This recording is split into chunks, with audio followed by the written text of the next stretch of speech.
หอดเจ้าหอดเทิงเจ้าบ่าวเนาะเป็นเคยสู้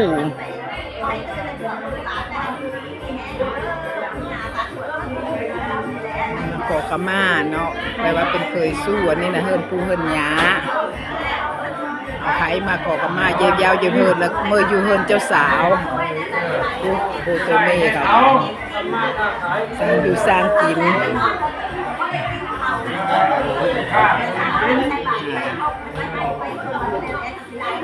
พวกแกเพิ่นสั่งเพิ่นสอน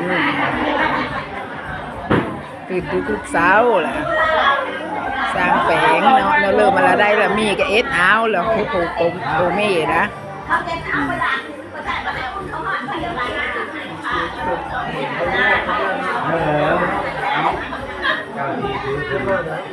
แต่งขันอยู่เฮิรนเจ้าสาวอันนี้เฮิรนเจ้าบ่าวเป็นเคยสู้แล้วเอ็ดแบบเรียบง่ายจนเจ้าสาวเจ้าบ่าวก็ทอดคาบแล้วแต่งตัวกันมาเย่เพิ่นพ่อเพิ่นมันเป็นพิธีอันนี้นะมาเย่เพิ่นผู้เพิ่นหยาแต่อยู่เพิ่นทางเจ้าสาวอันนี้นะจ้าแล้วอันนี้